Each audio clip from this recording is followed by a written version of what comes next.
கர்த்தருடைய பரிசுத்த நாமத்துக்கு ஸ்தோத்திரம் உண்டாவதாக.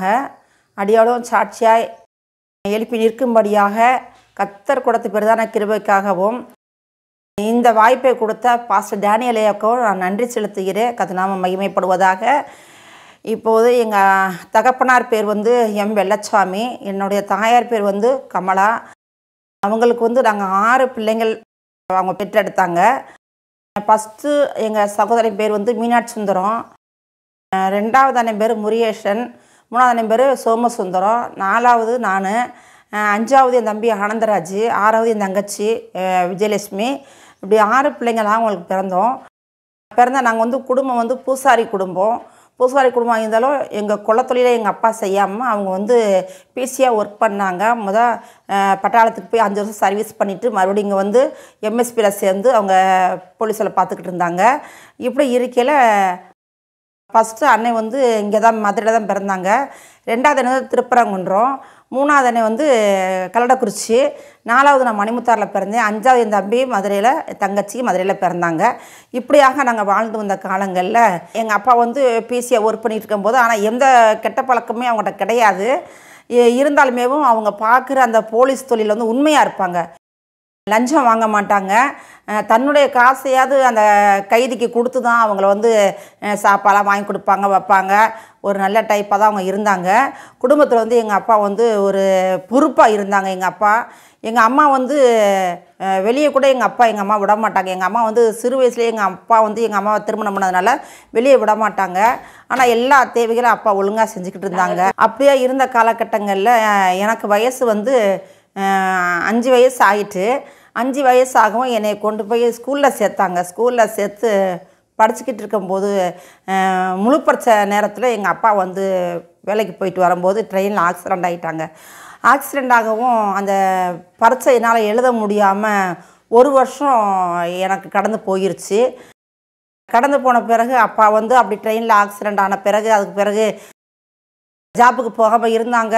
6 மாதம் அவங்களுக்கு ட்ரீட்மெண்ட் கொடுத்து கடைசியில் அப்புறமா அவங்க ஜாப்புக்கு போனாங்க. அதுக்கு பிறகு மறுபடியும் 2வது வருடமும் நான் 1ஆம் கிளாஸ் படித்தேன். 1ஆம் கிளாஸ் படித்து, ஆனால் படிப்பில் நான் நல்லா படிப்பேன். கிளாஸ்லேயும் ஃபஸ்ட்டாக இருப்பேன். இப்படியாக என்னுடைய பள்ளி பருவங்கள் கடந்து போய்கிட்டு இருந்தது. 6th முடிச்சிட்டேன். 6th முடித்த பிறகு 7th போய் ஒரு 3 மாதம் ஏஜ் அட்டன் பண்ணிட்டேன். இதுக்கடையில் என்னென்னா நாங்கள் ரொம்ப அப்போது கஷ்டப்பட்டோம். 4th படிக்கும்போது எங்கள் அப்பா ரிட்டையர்ட் ஆகிட்டாங்க. ரிட்டையர்ட் ஆன பிறகு நாங்கள் படிக்கலையே. எங்கள் அம்மா அப்புறம் என்ன செய்வாங்க, இட்லி பணியாரம் இதெல்லாம் சுட்டு கொடுப்பாங்க. நான் என்னுடைய அண்ணன், எனக்கு நேராக பெரிய அண்ணன், என் தம்பி 3 பேர் இட்லி பணியாரம் விற்க போயிட்டு வந்து தான் ஸ்கூலுக்கெல்லாம் போவோம். அப்படி போயிட்டு இருந்துச்சு எங்கள் பள்ளி பருவம். போய்கிட்டு இருக்கலையே அப்பா இந்த அவங்க வேலை பார்த்த அந்த ப்ராவிடமெண்ட் பணம் வந்ததை என்ன செஞ்சுட்டாங்க, ஃபைனான்ஸ் பண்ணாங்க. ஃபைனான்ஸ் பண்ணதில் நிறைய பேர் ஒரு 2-3 பார்ட்டி நிறைய காசை கொண்டு போயிட்டாங்க.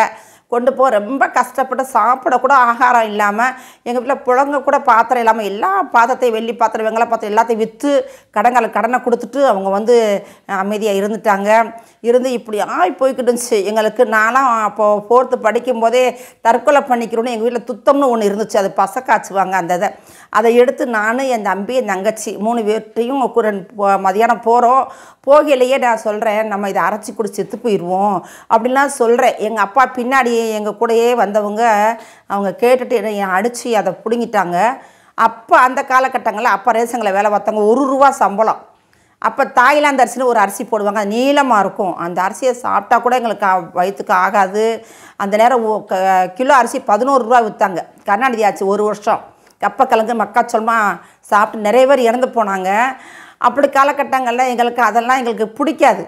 அரிசி சோறு எப்போனா கிடைக்கும். நாங்கள் ரொம்ப ஏக்கமாக இருப்போம், நானும் என் தம்பி என் தங்கச்சியும். எங்கள் அண்ணன் 3 பேர் பெரியவங்களை வளர்ந்துட்டாங்க. அவங்க அங்கங்கே வேலை பார்க்குற இடங்கள்லேயே தங்கிக்கிடுவாங்க, மெஸ்ஸிலே தங்கிக்கிடுவாங்க.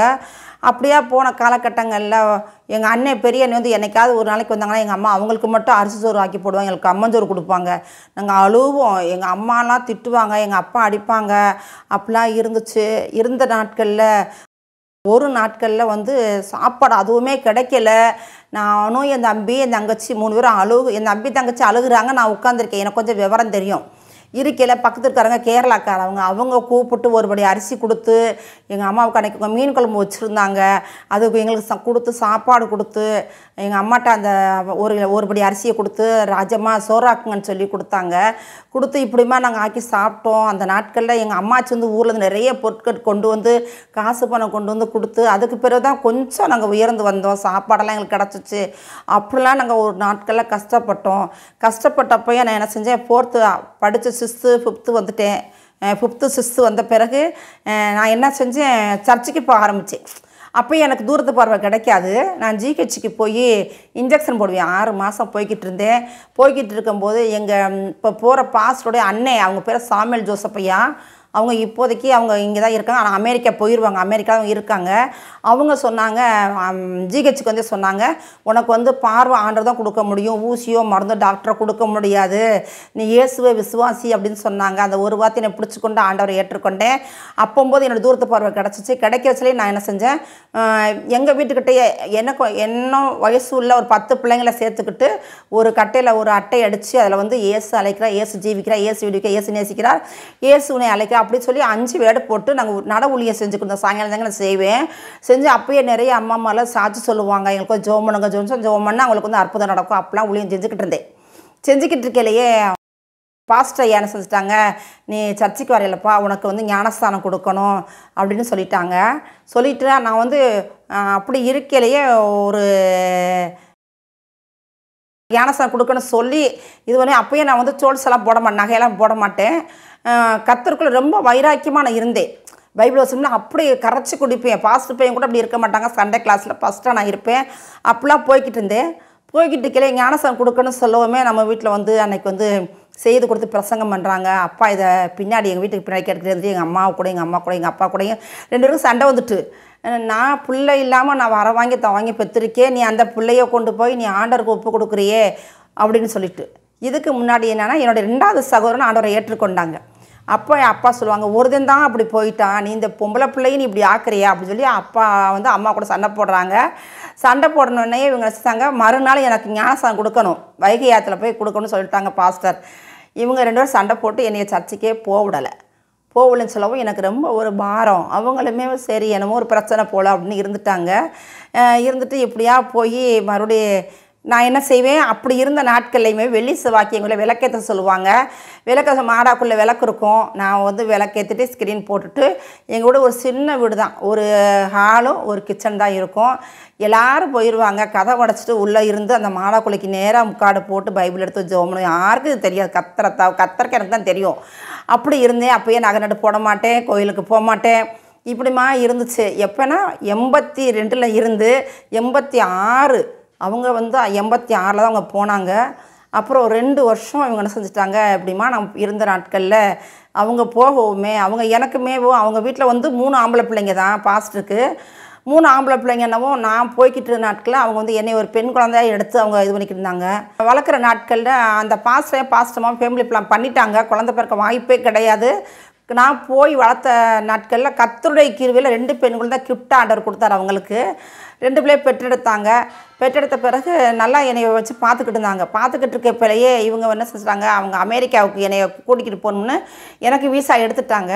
எடுத்துட்டு தான் எங்கள் அம்மாட்ட கேட்குறாங்க, ஏம்மா நாங்கள் ராணியை அமெரிக்கா கொண்டு போகிறோம், அவளுடைய காரியத்தை நாங்கள் பார்த்துக்குறோம், உங்களுக்கு அந்த பாரம் வேண்டாம் அப்படின்னு கேட்டாங்க. கேட்ட பிறகு எங்கள் அம்மா சொல்லிட்டாங்க, இல்லை எங்கள் மாமா விட மாட்டாங்க, அதனால் ராணியை கூட்டிகிட்டு போக வேண்டாம்னு சொல்லவும் என்னுடைய விசா அவங்க வாபஸ் பண்ணிவிட்டு அமெரிக்கா போயிட்டாங்க. போன பிறகு என்னை சர்ச்சுக்கே விடலை. சர்ச்சுக்கு விடாத இருந்து நகை நட்டெலாம் போட வச்சு, கோயிலுக்கெல்லாம் போக வச்சு, சினிமா படம் பார்க்க வச்சு என்னை இந்துவாகவே மாற்றினேன். இதுக்கு முன்னே ஒரு சாட்சி நான் சொல்ல மறந்துட்டேன். நான் வந்து எங்கள் அம்மா அப்பாவுக்கு 5வது பிள்ளையாக பிறக்கையிலேயே எனக்கு வந்து ஆசன வாய்வு கிடையாது. ஆசனம் கிடையாமல் அப்போயே என்ன செஞ்சுட்டாங்க, டாக்டர் சொல்லிட்டாங்க, இந்த பேபிக்கு நீங்கள் எதுவுமே கொடுக்காதீங்க, மோசன் போக இடம் இல்லை, மூச்சு முடி செத்து போயிடும் அப்படின்னு சொல்லிட்டாங்களாம்.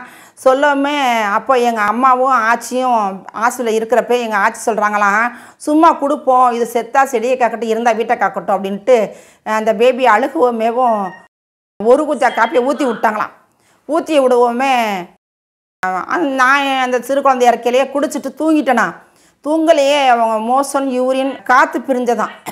காற்று பிரியோமே இந்த பிள்ளைக்கு ஆசிரியம் இல்லைன்னு சொன்னாங்க, இது எப்படி வெளியே போகுது அப்படின்னு சொல்லிட்டு எல்லாருமே ஆச்சரியப்பட்டாங்களாம். ஆச்சரியப்பட்டு மறுநாளே என்ன செஞ்சாங்களாம், எங்கள் அப்பா வந்து எங்கள் அண்ணனை தூக்கிட்டாங்களாம்.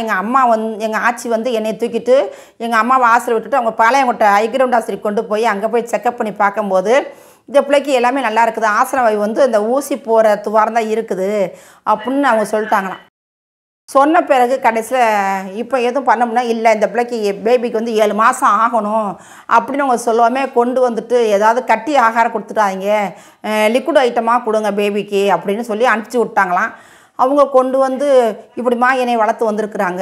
பேபியாக இருக்கும்போது வளர்த்து வந்த பிறகு 7 மாதம் கழித்து அவங்க மதுரைக்கு ஆப்ரேஷன் பண்ண கொண்டு வந்தாங்களாம். 9 பேபிக்கு பண்ணையில் 8 குழந்தைகள் இறந்து போச்சா, நான் ஒரு ஆள் தான் பொழைச்சேனா. அப்போ ஆண்டவர் என்னை தாயின் கருவிலே முன்குறிச்சிருக்கிறாரு. முன்குறிச்ச நாட்களில் தான் அதான் இப்படி என்ன சாட்சியாக வச்சுருக்கிறாரு. கர்த்தர் நாமத்துக்கு ஸ்தோத்திரம் உண்டாவதாக. அதுக்கு பிறகு என்னுடைய வாலிப பருவத்தை நான் சொல்லி வர்றேன். 6th 7th படித்து 7th வந்து ஒரு 3 மாதம் ஏஜி அட்டன் பண்ணிட்டேன். ஏஜி அட்டன் பண்ணவும் இவங்க ஸ்கூலுக்கு விட மாட்டேன்னு என்னை சொல்லிட்டாங்க. சொல்லவுமே நான் என்ன செஞ்சுட்டேன், சரி அப்படின்ட்டு வீட்டிலையே இருந்தேன். குடும்பம் என்ன சமையல் செய்ய வைக்க இப்படிமா கற்றுக்கிட்ட பிறகு ஏஜியில் இப்படியே கற்றுக்கிட்டே இருக்கிறோம். ஆனால் ஆண்டவர் விடலை. எப்பொழுதுமே நான் வந்து ஒரு இந்துவாக மாறினாலும் கர்த்தரை இருக்க பிடிச்சு கொண்ட பிறகு கடைசியில் 89 எனக்கு வந்து மேரேஜ் ஆகுது. மேரேஜான ஒரே அலையன்ஸ் தான் வந்துச்சு. அவங்களும் ஒரு பூசாரி குடும்பம் தான். எங்களுக்கு அவங்க எப்படின்னு தெரியாது. அவங்க விசாரிக்க போய் நல்லவங்க, தூரத்து சொந்தம் அப்படின்னு சொல்லிட்டாங்க.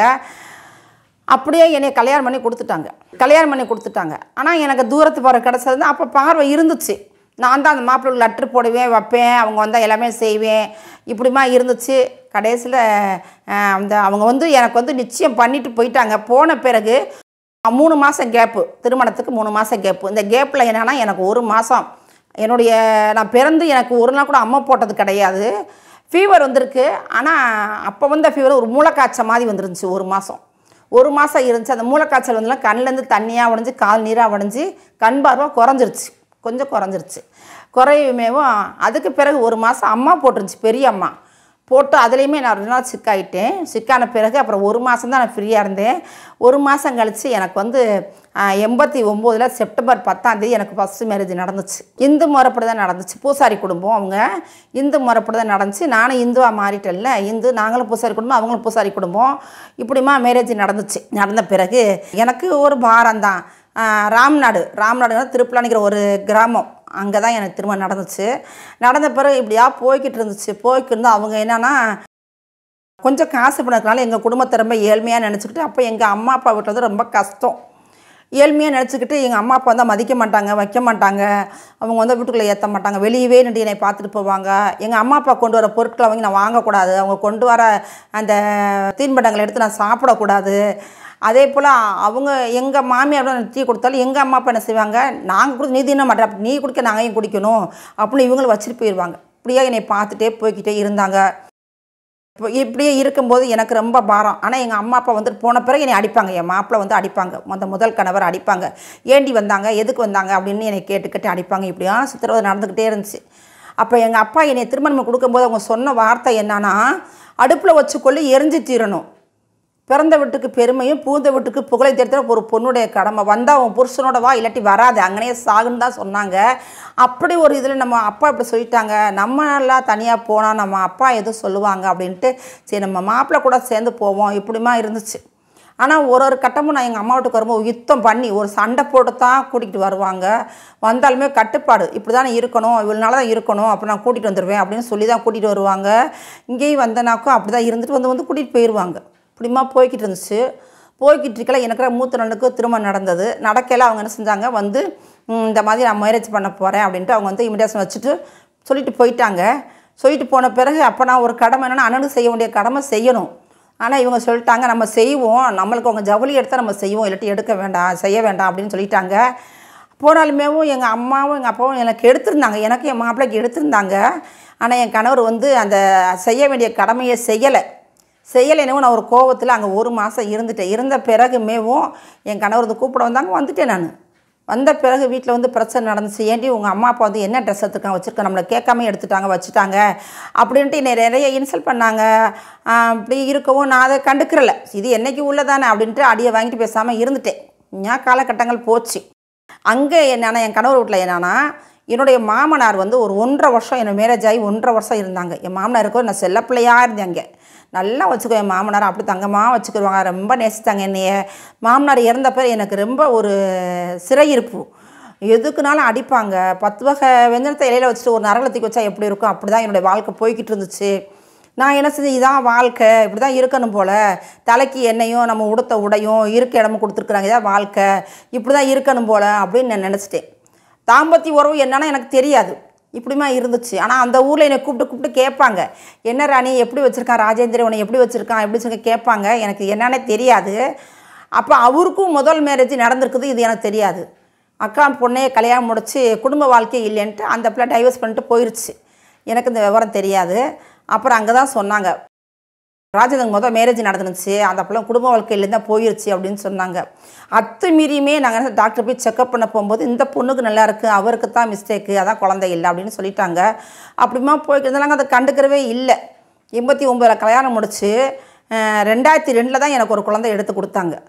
இதுக்கடையில் நிறைய பாடுகள், அடிப்பாங்க வைப்பாங்க, என்னதுனாலும் சரி தான், எப்படி செத்தாலும் பரவாயில்ல அப்படின்ட்டு அப்படிலாம் அடிப்பாங்க. கேட்குறதுக்கு ஆள் கிடையாது.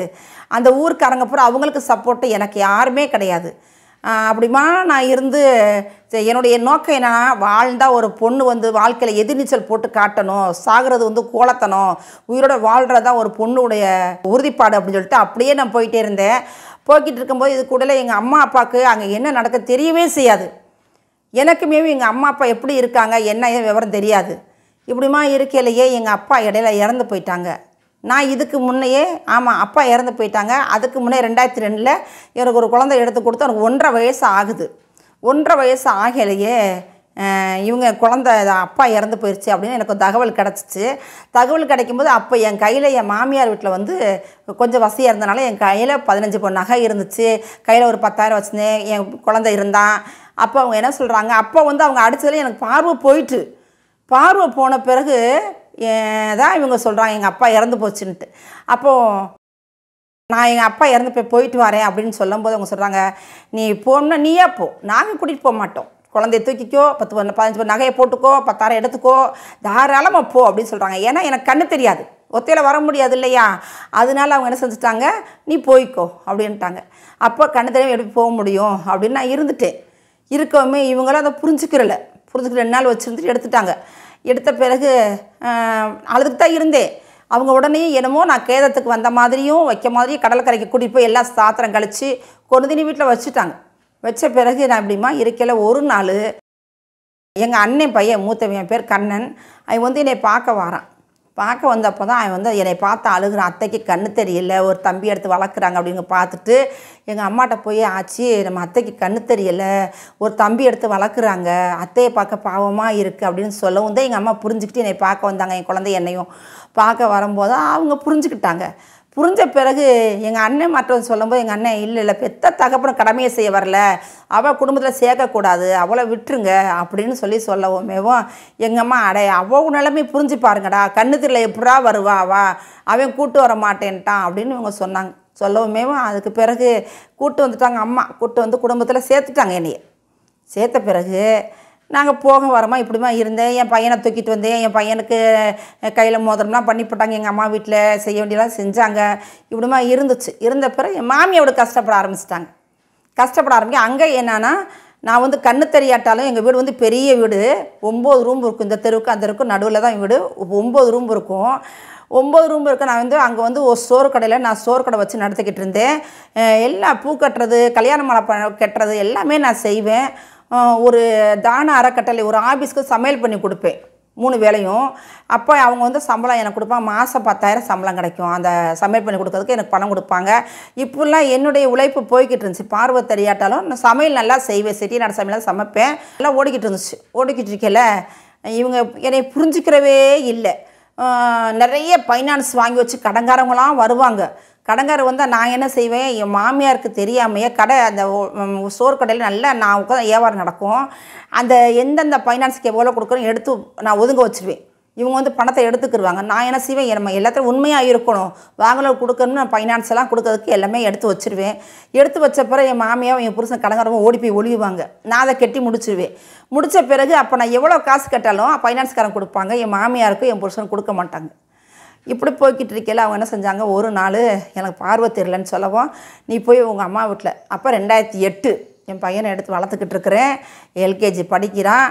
படிக்கலை. இதுக்கு இடையில 3 தடவை அவங்க அடித்து 10 லிட்டர் எண்ணெய் 10 லிட்டர் 10 லிட்டர் 3 தடவை தலைவலியை குப்புன்னு ஊற்றி சூசைட் பண்ண போனேன். அதுலேயும் அவங்க என்னை சாக விடலை. 3ஆம் தடவை ஒரு நாள் வெள்ளிக்கிழமை கோயிலுக்கு போயிட்டு வந்துட்டு வீட்டில் இருக்கிறேன், இட்லி அவிஞ்சிக்கிட்டு இருக்குது. இவங்க எதுக்கோ ஒரு காரியத்துக்காக என்னை அடித்தாங்க. காரியம் இல்லாமல் அடிப்பாங்க, காரணம் இல்லாமல் அடிக்கவும் என்ன செஞ்சேன், மறுபடியும் என்ன செஞ்சேன், 5 லிட்டர் எண்ணெய் தூக்கி தலையில் ஊற்ற போனேன். பிடிச்சிக்கிட்டாங்க. பிடிச்சிட்டு சரி அப்படின்ட்டு நான் ஆக்சுவலாக அதை விட்டுட்டேன். அது அப்படியே சமாதானமாகிட்டு ஆன பிறகு ஒரு நாள் எங்கள் வீட்டில் வந்து இந்த வீட்டில் வந்து ஃபோனோட ரேங்க் வச்சுருந்தப்போ போஸ்ட்மேன் வந்து அந்த பில்லு கொடுத்தாங்க, ஃபோன் பில்லு கொடுத்தாங்க பணம் கட்டுறதுக்கு. இதை என் மாமியாருடைய அம்மா ஒருத்தவங்க இருக்காங்க, ஒரு பாட்டி அம்மா, அவங்க பார்த்து மருமகளுக்கு யாரோ லவ் லெட்டர் கொடுத்துட்டு போயிருக்கிறான் அப்படின்னு என் மாமியார் வெளியே போயிட்டு வந்தவங்க கூட சொல்லி போடுச்சு. என் பையன் மதியான டயத்தில் ஸ்கூலுக்கு போயிட்டு சாப்பிட வர நேரம், நான் கடையில் வியாபாரமும் செய்யணும், வீட்டில் சமைக்கவும் செய்யணும்.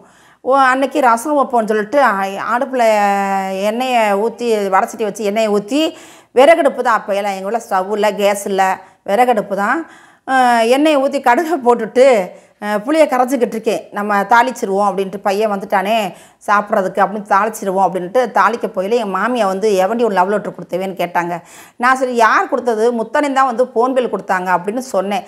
எதுத்தா பேசுகிற அப்படின்ட்டு அப்படியே முடிய கொண்டு போடுற அந்த புடதையோடு பிடிச்சிக்கிட்டு 2 கொம்பட்டில் குத்துன்னு குத்துனாங்க. குத்தவை எனக்கு ஆத்திரம் வந்துருச்சு. ஆத்திரம் ஒரு புளி கரைச்ச கிண்ணம், ஒரு லேசான கிண்ணம் தான் தூக்கி எறியவும் அந்த அம்மா பொட்டில் போட்டு வீங்கி போச்சு. வீங்கி போகவும் அந்த அம்மா என்ன செஞ்சு, அப்படியே எண்ணெய் சட்டியை தூக்கி, எண்ணெய் காய்ச்சிக்கிட்டு இருக்குது, எண்ணெய் சட்டியை தூக்கி தலைவலியை அடிச்சிருச்சு. அடிக்கும் எண்ணெய் பூரா என் மேலே கவுந்துருச்சு. கௌரவமேவும் அப்போ மாப்பிள்ளை அந்த டயத்தில் வந்தப்போ, ஏண்டி எங்கள் அம்மாவை அப்படியே என்னை செஞ்சு போட்ட அப்படின்னு சொல்லிட்டு என்னையே தான் அடிக்கிறாங்களே, அவங்க அம்மாவை கேட்கல. மறுபடியும் என்ன செஞ்ச, ஒரு 5 லிட்டர் எண்ணெயை தூக்கி ஊற்ற போனேன். ஊற்ற போயில என்னை அன்றைக்கி வெள்ளை சிலை கட்டி சிகப்பு பூப்பட சிலை கட்டியிருக்கிறேன், ஒயிட் ப்ளவுஸ் போட்டிருக்கேன். அப்படியே இழுத்துட்டு போய் எங்கள் வீட்டில் தொட்டி முத்தம் இருக்கும், வீட்டுக்குள்ளேயே 4 மூளைக்கும் திருநை இருக்கும், நடுவில் தொட்டி முத்தம். அங்கே கொண்டு வச்சு என் மாமியார் விசிறி கம்பை வச்சு அடின்னு அடிச்சுட்டே இருக்கும் உச்சியில். என் மாப்பிள்ளை இப்படி இழுத்து விட்டு போயிட்டாப்புல, பஜாருக்கு பூக்கடை வச்சுக்க அங்கே போயிட்டாப்புல. அடின்னு அடித்து ரத்தம் அப்படியே வாரா ஓடுது. என் மகன் கடத்தூரில் போய் நான் ஐஸ் வாங்கி சாப்பிட்டு வரேன், போனவே வந்துட்டான். கடைக்கு வந்தவங்களாம், ஆச்சு ராணி நீ என்ன செய்றீங்க, அடிக்கிறீங்க, ரத்தமாக வடியுது. அந்த அம்மாவுக்கு நிதானமே இல்லை, நிதானமாக அடிச்சுக்கிட்டே இருக்குது. என் மகன் வந்து தலைக்கு மேலே கொஞ்சம் விசிறி பிடிங்கி போட்டான். எங்கள் அம்மாவை கொலை பண்ணுறீங்க, நான் போய் கடத்தூரில் போய் எங்கள் அப்பாவை எல்லாத்தையும் கூட்டிகிட்டு வரேன் அப்படின்னு போயிட்டான். போயிட்டு வந்து அவங்க வந்து என்னை ஏதாவது ஆதரவு சொல்லுவாங்க நினச்சா, இழுத்துக்கிட்டு வந்து எங்கள் வீட்டுக்கு முன்னால் பெரிய தோப்பு, மாந்தோப்பு, புளியந்தோப்பு, தென்னந்தோப்பு இருக்குது. உருட்டி விட்டாங்க 4 படியில், செத்தா சாகடின்னு உருட்டி விட்டாங்க. உருட்டி விடவும் அடித்து தோடெல்லாம் உடஞ்சி போச்சு.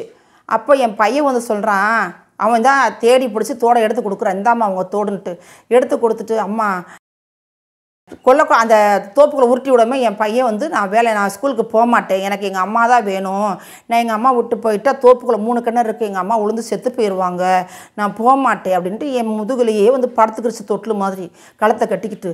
யாருமே வந்து என்ன சாயங்காலம் முடியே இருக்கிற என் உடம்பு பூரா, என் தலையிலேருந்து ரத்தம் வடிஞ்சு என் உடம்பு பூரா ரத்தம். யாருமே என்னான்னு கேட்கல. கொல்லக்குள்ளே சாயங்காலம் முடியே உட்காந்துக்கிட்டே இருக்கிறேன் அந்த தோப்புக்குள்ளே. சாயங்காலத்துக்கு பிறகு என் மகனா வீட்டுக்குள்ளே வாங்கம்மான்னு கூப்பிட்றான். அதுக்கு பிறகு வந்த பிறகு தான் அவங்க பார்த்து எனக்கு ஊசி போடுறாங்க. இப்படிமா இருந்துச்சு. சரி என்ன செய்கிறது, ஒரு பொண்ணுக்கு நடக்க வேண்டிய காரியம் இதெல்லாம் நடக்கணும்னு இருக்குது, நடக்கட்டும். செத்தாலும் யாரும் கேட்குற மாதிரி இல்லை. அப்படிலாம் ஒரு என்ன ஏதுன்னு கேட்குறது ஒரு இதே கிடையாது. அந்த ஊரில் நமக்கு சப்போர்ட்டு கிடையாது. அப்படிலாம் இருந்துச்சு. என் மகன் தான் என்னுடைய அம்மா அவங்க அப்பாவை நேசிக்க மாட்டான், என்னை ரொம்ப நேசிப்பான் அவன். அப்படிலாம் இருந்துச்சு. கடைசியில் பார்வை போகும் 2008 என்ன செஞ்சுட்டாங்க, நீ போய் உங்கள் அம்மா வீட்டில் போய் நீ கண்ணுக்கு பார்த்துட்டு வான்னு அனுப்புகிறாங்க.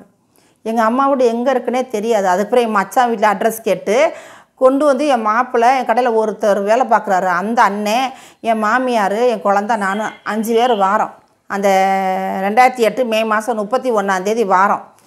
இதுக்கிடையில் மே மாதம் 16ஆம் தேதி எங்கள் அண்ணன் பையனுக்கு கீழக்கரையில் பொண்ணு பார்த்து கல்யாணம் முடிக்கிறேன். அந்த கல்யாணத்துக்கு நீ போகக்கூடாது, பிள்ளையும் தூக்கிட்டு போகக்கூடாது அப்படின்னு சொல்லிட்டாங்க. நான் அத்துமீறி என் பையனையும் தூக்கிக்கிட்டு நான் கல்யாணத்துக்கு போயிட்டு நீ போனவுடனே திரும்பி வரணும்னு சொன்னவங்க நினச்சிட்டேன். அப்படியே என் மதுரைக்கு வந்துட்டேன். திருப்பலாணி போகாமல் மதுரைக்கு வந்துட்டேன். இதுலேயும் ஒரு பிரச்சனை வந்து நான் என்ன செஞ்சுட்டேன், இனிமேல் நம்ம வந்து கோழையாக இருக்கக்கூடாது. ஏன் நம்ம என்ன புருஷனுக்கு அடிமையா, யாருக்கு யார் அடிமை, யாருக்கு யார் அடிமை கிடையாது அப்படின்ட்டு எனக்கு ஒரு துணிச்சல் வந்துருச்சு. இவ்வளோ நாள் நம்ம அடிமையெல்லாம் வாங்கிட்டு இருந்தோம், இனிமேல் நம்ம ஏன் அப்படி இருக்கணும் அப்படின்னு எனக்கு ஒரு துணிச்சல் வந்து போயிட்டு அம்மா வீட்டுக்கு போயிட்டு மறுபடியும் 2 நாள் கழிச்சு வந்தேன். எதுவுமே சொல்லலை. அப்போ என் கணவருக்கு ஒரு பயம் வந்துருச்சு. ஏது நம்மளை விட்டு போயிடுவா போல், பிரிஞ்சிருவா போல் அப்படின்னு பயம் வந்து அவர் கேட்குறாரு என்கிட்ட, ராணி என்னை விட்டு நீ பிரிஞ்சிருவியாப்பா? இல்லை போக மாட்டேன் தான் அப்படின்றேன் அவரை. அப்போ இல்லை எனக்கே தோணுது, நீ என்னை விட்டு பிரிஞ்சிருவியா நினச்சிக்கிட்டு இருக்கேன் அப்படின்ட்டு. அவருக்கு ஒரு பலகீனம் என்னன்னா, 7 தடவை அவருக்கு மஞ்சக்காமலை வந்து செய்வனை வச்சு ரொம்ப பாடுபட்டாங்க. அப்படி ஒரு தாய் மாதிரி அவரை பராமரித்து இப்படிமா நான் வந்து மே மாதம் 31ஆம் வந்த பிறகு அந்த கவனிப்பு அவருக்கு கிடையாது. அம்மாவிட்ட வந்து இருக்கிறேன், கண்ணுக்கு பார்த்தா அவங்க சொல்லிட்டாங்க கண் பார்வை கிடைக்கிறதுக்கு சான்ஸ் கிடையாது, நரம்பு கட்டாயிருச்சு, நீங்கள் ஒரு மருந்து ஊற்றுங்க அப்போ தான் கண் பார்வை கிடைக்குன்னு சொல்லிட்டாங்க. அப்போ நான் அவங்க டாக்டர்கிட்ட சொன்னது காரியம் என்னன்னா, என்னை படைச்ச ஆண்டவருக்கு தெரியும் நான் எப்படி இருக்கணும்னு, எனக்கு பார்வை கொடுக்க அவரால் முடியும், இந்த மருந்துனால முடியாது அப்படின்ட்டு மருந்தை நம்பலை. ஏசப்பாவை நம்பின பிறகு மதுரையில் வந்து நான் இருந்த பிறகு 2 மாதத்துலேயே என் மாமியை வந்து பையனை வாங்கிட்டு போயிட்டாங்க. பையனை வாங்கிட்டு போகவேவும் நான் இங்கே கண்ணுக்கு பார்த்து இருந்துட்டேன்னா இருக்கவே அவங்க கூப்பிட வரலை. என் கணவர் வந்து என்னை ஃபோன் போடுவாங்க, நீ வந்திருப்பா அப்படின்னா, என்னால் வர முடியாது, பார்வதி எப்படி வர முடியும், நீங்கள் வந்து கூட்டிகிட்டு போங்கன்னா, இல்லை நீ வந்தனா உங்கள் அண்ணன் வந்து என்னை அடிப்பாங்க, நீ வந்து நான் செஞ்சதெல்லாம் அங்கே சொல்லியிருப்ப, என்னை அடிப்பாங்க, அதனால் நான் வரமாட்டேன் அப்படின்னு அவர் சொல்லிட்டார். இப்படிமா ஃபோன் போட்டு பேசுவாங்க. எனக்கு சரியாக சாப்பாடு ராணி, அவங்களுக்கு வந்து சித்தி தான், பெத்த அம்மா கிடையாது, எங்கள் சித்தி சரியாக சாப்பாடு கொடுக்க மாட்டேங்குது, ஒழுங்காக சோறாக்க மாட்டேங்கிறாங்க, வைக்க மாட்டேங்கிறான், அவங்களும் பலகீனமானவங்க தான். அப்போ இப்படிலாம் சொல்லுவாங்க. அப்படிலாம் இருக்கையில் இவங்க கூட்டிகிட்டு போங்க அப்படின்னா சொன்னால், இல்லை எனக்கு பயமாக இருக்குது, உங்கள் அண்ணன் மேலே அடிப்பாங்க அப்படின்னே சொல்லிட்டாரு. ஊருக்காரங்களாம் சொல்லியிருக்கிறாங்க, எங்கள் ராணி தான் நல்லா பாப்பா, எங்கள் ராணி இல்லாமல் நான் இப்போ ரொம்ப கஷ்டப்படுறேன், என்னை அப்படி தாய் மாதிரி பார்த்துக்கிட்டேன் அப்படிலாம் சொல்லியிருக்கிறாங்க. இது எனக்கு தெரியாது. 2008 விட்டு போனாங்க. 2010 நவம்பர் 25 அவங்க மறிக்கிற காலங்களில் தீபாவளி அப்போ அவங்க என்ன செஞ்சுருக்கிறாங்க, எண்ணெய் தேய்ச்சி குளித்து பழையசுரம் சாப்பிட்ருக்கிறார். நான் எண்ணெய் தேய்ச்சி குளித்தாங்கன்னா காலைல வெந்தயக்களி கிண்டி கொடுப்பேன், மதியானம் ஏதாவது கறியோட சூப் போட்டு கொடுப்பேன், இப்படிலாம் நல்லா கவனிப்பேன். அந்த நாட்களில் அவங்க தீபாவளி அன்னைக்கு இப்படி பண்ணிவிட்டாங்க, பழையசுரம் சாப்பிட்டு அப்பயே செய்வன் வச்சுருக்கா. செய்வன் வந்து மஞ்சக்காமலையாக மாறி 1 மந்த்து வீட்டில் சிக்காய் இருந்தாங்களாம். சிக்காய் இருந்து கடைசியில் நாளைக்கு மறைச்சி போகிறாங்கன்னா, இன்றைக்கி தான் என்னை தெரியப்படுத்துனாங்க. மோசன் கண்ட்ரோல் இவங்க எல்லாமே இழந்துட்டாங்க. கண்ணு தெரியல, காது கேட்கலை, பல்லெல்லாம் கருப்பாயிருச்சு, ஒன்றுமே நிதானமே இல்லை. அப்போ தெரியப்படுத்துவோமே நான் என்ன செஞ்சேன், எங்கள் அம்மா என்னை கூட்டிகிட்டு போக மாட்டேன்ட்டாங்க. எங்கள் அண்ணன் பையன் தான் என்னை கூட்டிகிட்டு போனால் அங்கே போய் பார்த்தாக்கா நாங்கள் அங்கேருந்து 4-5 பேர் போய் வயிறு என்ன செஞ்சு பெருசாக வீங்கிருந்துச்சு. வயிற்றில் கை வச்சு ப்ரேயர் பண்ணோம், யூரின் பிரிஞ்சிச்சு. பிரியவுமே நான் என்ன செஞ்சேன், கையில் ரிங்கு போட்டிருந்தேன், அடமானம் வச்சு 4000 கொண்டு போய் ராம்நாட்டிலே சுமோ பிடிச்சி என் கணவர் எங்கள் மதுரைக்கு கொண்டு ஜிஹெச்சில் செவ்வாய்க்கிழமை நைட்டு 1:30 மணிக்கு ஹாஸ்பிட்டலில் சேர்க்குறோம். வியாழக்கிழமை காலைல மறித்து போயிட்டாங்க. மறித்து போகவும் எங்கள் அம்மா வந்து சொல்கிறாங்க, உன் மாப்பிள்ளை வாயில் வந்து நாக்கே இல்லைப்பா, நாக்கெல்லாம் துண்ணுதுன்னா அந்த கடைஞ்சி டீ ஊற்றும் போது பார்த்தேன் அப்படின்ட்டு. அப்போ என் கணவர் நான் அவங்க இருக்கிற காலகட்டம் அடித்தாங்கன்னா நான் எல்லாத்தையும் சொல்லுவேன், எதுக்கு ராணியக்கா அடிக்கிறீங்கன்னா, இப்படிலாம் செஞ்சாங்க அப்படின்னு நான் சொல்லும்போது என் கணவர் சொல்லுவார், வாயில் புழு தள்ளிடும், பொய் சொல்கிறா அப்படின்லாம் சொல்லுவாங்க.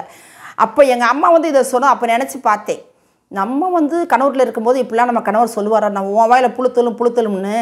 அப்போது நம்ம நல்லா இருக்கிறோம், நம்ம கணவர் வாயில் வந்து நாக்கு கூட இல்லை அம்மா சொல்கிறாங்களே, அப்போ வந்து செஞ்சவங்களுக்கு இந்த காரியம் போயிடுச்சு. அப்போ தான் நான் ஆண்டவர் நினச்சேன், அப்போ ஆண்டவர் நல்லவர், நம்ம வந்து நல்லவங்களுக்கு வந்து நீதி செய்கிற தேவன் தான் அவர், அநீதிக்கு ஒரு தேவன் கிடையாது அப்படின்னு அப்போ தான் நான் உணர்ந்தேன். அதுக்கப்புறம் இறந்து போன பிறகு அவங்களுக்கு அந்த பாடியை ராம்நாடு கொண்டு போக கூட பணம் கிடையாது என் மாமியாருக்கு. அப்போ என் அண்ணன் பையன் 1000 ரூபா கொடுத்தான். நான் கையில் ரிங்கு போட்டிருந்தேன், அந்த அடமானம் வச்ச காசுலேயும் காசு வச்சுருந்தேன், அந்த காசையும் 1000 ரூபா கொடுத்து தான் அவங்க ராம்நாட்டுக்கு அந்த பாடியை கொண்டு போனாங்க. நானும் போனேன், கடமையை செய்யணுமேட்டு நான் எங்கள் அம்மா என் பையன் எல்லாருமே போய் அங்கே போய் கடமையை செய்யணுன்ட்டு பாடி எடுக்கவுமே கழுத்தில் ஒரு மஞ்சக்கயிறு போட்டிருந்தேன், அறுத்து காரியத்தை முடிச்சுட்டு அப்படியே வந்துட்டேன். அங்கே சொன்னாங்க நீங்கள் இரு அப்படின்னு சொன்னாங்க. இல்லை நான் இருக்க மாட்டேன் அப்படின்னு வந்ததோடு நான் போகவே இல்லை. அதுக்கு பிறகு ஒரு 3 மாதம் கழிச்சு என் மாமியார் வந்து என்னோட தொடர்பு கொண்டாங்க. அலைபேசியில் தொடர்பு கொள்ளும்போது, நீங்கள் பையனையும் நீங்களும் கூட்டிக்கிட்டு இங்கே வந்துருங்க, மதுரைக்கு வந்துருங்க, நம்ம இங்கேயும் இருப்போம் வீடு பிடிச்சி அப்படின்லாம் சொன்னேன். அவங்க எடுத்துக்கிறல. நிறைய காசு பணம் விட்டுட்டு வந்தேன். அங்கே வீடு வந்து ஒத்திக்கு வாங்கி கொடுத்து தான் வந்தேன். எல்லாமே இழந்துட்டாங்க. இழந்துட்டு ஒன்றுமே இல்லாத ஒரு சூழ்நிலை தான். பையனையும் இங்கே ஸ்கூலில் சேர்த்து விட்டுருந்தேன். அந்த பையனையும் கொண்டு போயிட்டாங்க. கொண்டு போய் அவங்க என்ன செய்யுங்க தெரியாது. ரொம்ப நாள் தொடர்பு இல்லை. அப்போ கொஞ்ச நாள் கழித்து நான் சொன்னேன், 2012 நான் வந்து ஒரு மேரேஜ் பண்ண போகிறேன். நீங்கள் வந்தீங்கன்னா இங்கே இருப்போம், இல்லாட்டினா நான் என் வேலையை நான் பார்த்துக்கிறேன் அப்படின்னு நான் சொல்லிட்டேன். என் மாமியார் இவ செய்ய மாட்டா, இவ வந்து அப்படி பிள்ளை கிடையாதுன்னு அவங்க இருந்தாங்க. ஆனால் எனக்கு வந்து எங்கள் பாஸ் சொன்னாங்க, நீ வந்து ஒரு பொண்ணு தனிமையாக வாழ முடியாதுப்பா, ஒரு மேரேஜ் பண்ணிக்கோ, ஏன்னா அம்மாவுக்கு பிறகு ஆதரவு கிடையாது, அண்ணன் தம்பி இருந்தாலும் பார்க்க மாட்டாங்க அப்படின்லாம் சொல்லியிருந்தாங்க. சொல்லவும் தான் எனக்கு ஒரு துணிச்சல் வந்து நான் மாப்பிள்ளை அலையன்ஸ் பார்க்க சொன்னேன். அவங்க வந்து சொன்னாங்க, ஏக்கா சின்ன பொண்ணு மாதிரி இருக்கீங்கக்கா, நீங்கள் மேரேஜ் பண்ணிக்கோ அப்படின்னு சொன்னாங்க. நான் சொல்லிட்டேன், இல்லை எனக்கு ஒரு பையன் இருக்கிறான், எனக்கு கூட ஆண்டவர் இருக்கா, பண்ண மாட்டேன் அப்படின்னு சொல்லிட்டேன். இப்படிமா போய் ஒரு 3 வருஷம் கடந்து போய் 43 வயசு வந்துருச்சு. அப்போ நானாக கூப்பிட்டு சொல்கிறேன், எனக்கு மேரேஜ் பண்ணணும், ஒரு அலையன்ஸ் பாருங்கன்னு சொல்கிறேன். அப்போ அந்த பிரதர் சொல்கிறாங்க, நாங்கள் 40 வயசில் கேட்டோம், மாட்டேன்னு சொல்லிட்டேங்க. இப்போ 43 வயசு 3 வருஷம் கடந்து போயிடுச்சு, இனிமேல் உங்களை யார் கல்யாணம் பண்ணுவா அப்படின்ட்டாங்க. இல்லை எனக்கு வந்து ஆண்டவர் கொடுப்பாரு, நான் வந்து ப்ரேயர் பண்ணிக்கிட்டு இருக்கேன் 1.5 வருஷமாக. என்னுடைய ப்ரேயருக்கு வந்து எஸ் நோ வெயிட் 3 பதில் இருக்குது. எனக்கு ஆண்டவர் கண்டிப்பாக கொடுப்பாரு, காத்திருக்கிறேன், கண்டிப்பாக கொடுப்பாரு, விசுவாசிக்கிறேன், நீங்கள் போய் அலையன்ஸ் பாருங்கன்னு சொல்கிறேன். அதே 3 மாதத்தில் இப்போ நான் கல்யாணம் முடிச்சுக்க முரளி கிறிஸ்தவரா ஐயா எனக்கு வந்து கணவராக வந்தாங்க. வந்த பிறகுமே அவங்களுமே என்னை கல்யாணம் முடிக்கணும்னு நினைக்கல. அவங்களுக்கு தைரியம் கிடையாது. அவங்க வந்து குடும்பத்தால் ஒதுக்கப்பட்டு ஹாஸ்டலில் இருந்தாங்க. இருக்கச்சில அலையன்ஸ் பார்த்துட்டு போயிட்டாங்க. போன பிறகு நைட்டு தொடர்பு கொள்கிறேன், என்னங்க பார்த்துட்டு போனீங்க, பிடிச்சிருக்கா பிடிக்கலையா, ஒன்றுமே சொல்லாமல் போயிட்டீங்க அப்படின்னு கேட்டேன். எனக்கு வந்து திருமணம் பண்ண ஒரு அபிப்பிராயமே கிடையாது, என்னால் முடியாது, அந்தளவுக்கு நான் குடும்பத்தை எப்படி நடத்தும் எனக்கு ஒன்றுமே தெரியாது அப்படின்னு சொன்னாங்க. சொல்லலை. நான் அப்போ நான் என்ன செஞ்சேன், இதுக்கடையில் என்னென்னா 2009 நான் ஞானாசனம் எடுத்து ஆண்டவர்களை வந்துட்டேன். வந்த பிறகு ஒரு கிறிஸ்தவ மேரேஜ் தான் பண்ணணும் அப்படின்னு தான் என்னுடைய அபிப்பிராயம்லாம். நம்ம ஆண்டவர்களை வந்துட்டோம். ஆனால் என்னுடைய என்னென்ன பண்ணக்கூடாதுன்னு நினச்சேன்.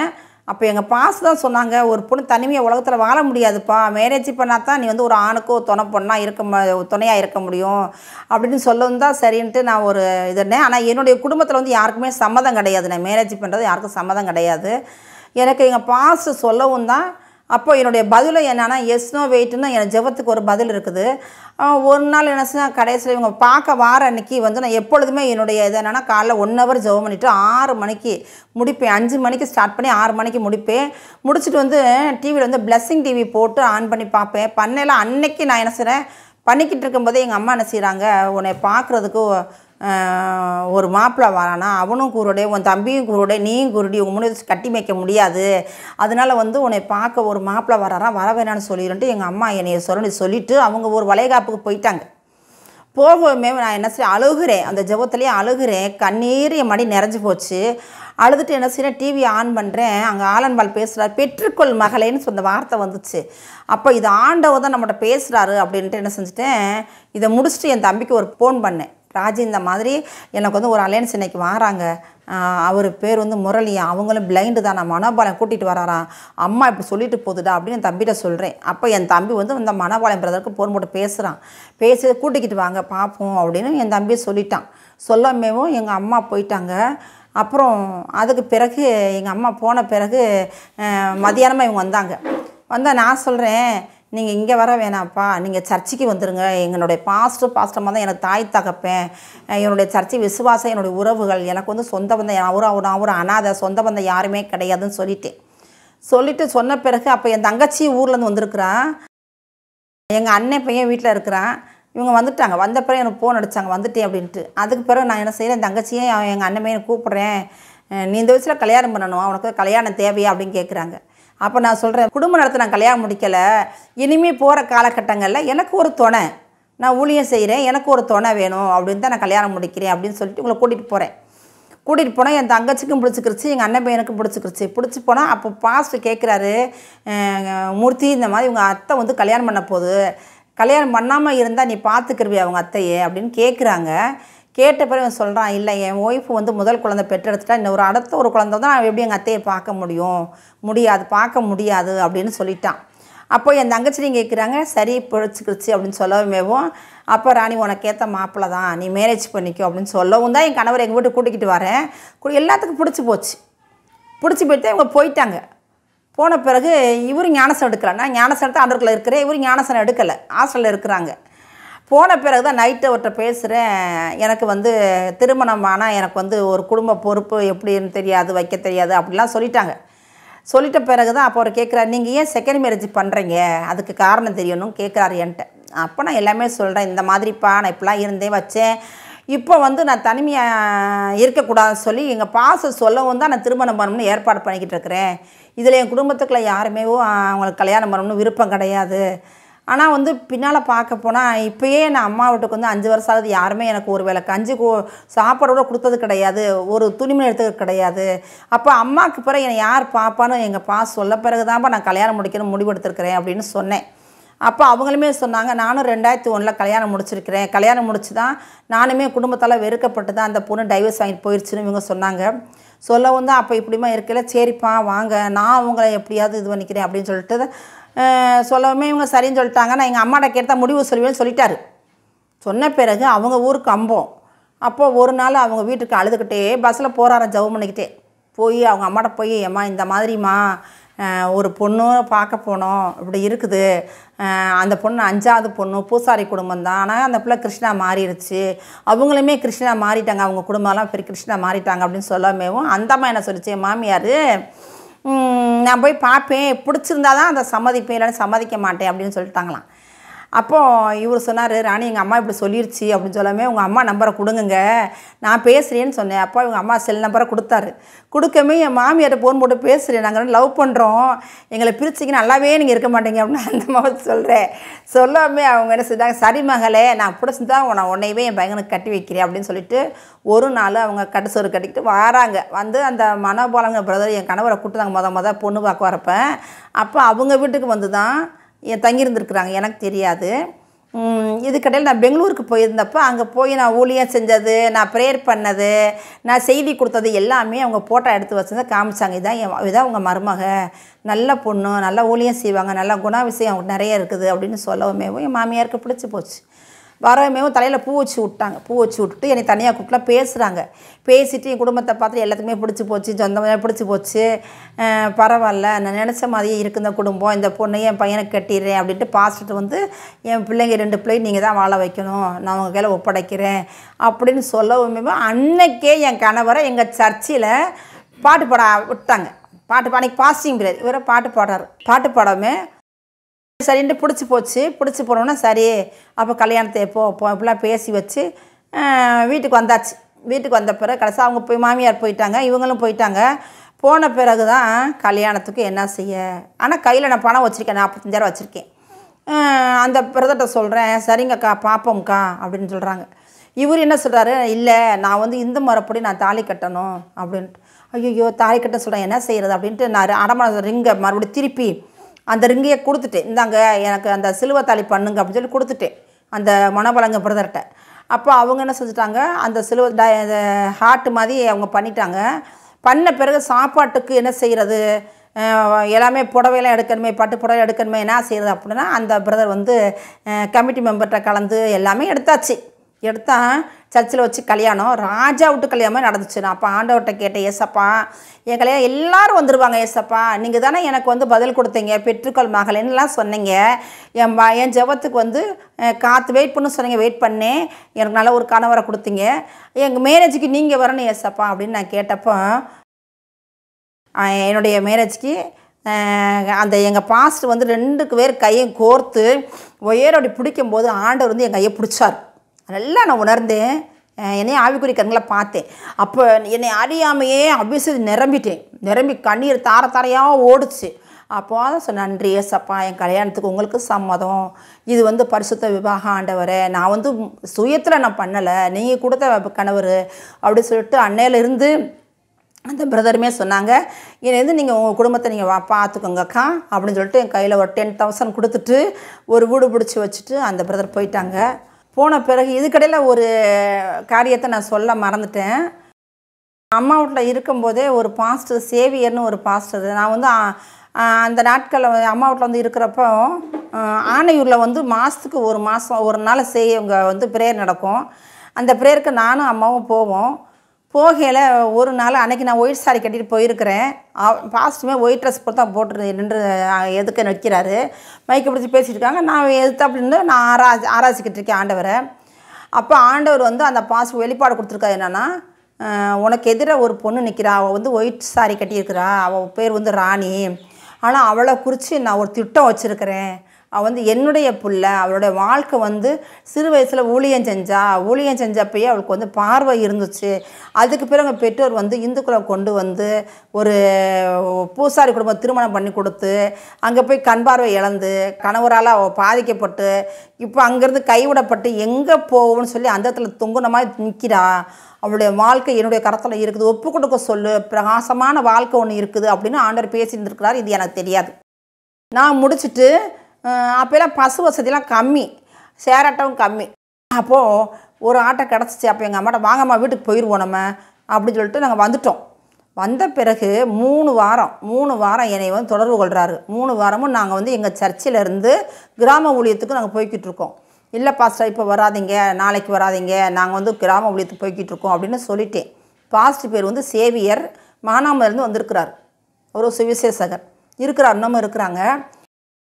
அதுக்கு பிறகு 4வது வாரம் சொல்லாமையே ஒரு செல்வின்னு ஒரு சிஸ்டர், அவங்க கணவர் இன்பராஜ், இந்த மணவாளன் பிரதர் வந்து இந்த பாஸ்டர் 4 பேர் வாராங்க. என்னை அவங்க கூட்டிகிட்டு, அவங்க ஒய்ஃபு எல்லாம் கூட்டிகிட்டு வாராங்க. வந்தால் அந்த செல்விங்கிற பொண்ணுக்கு வந்து பிசாசு பிடிச்சிருக்குது.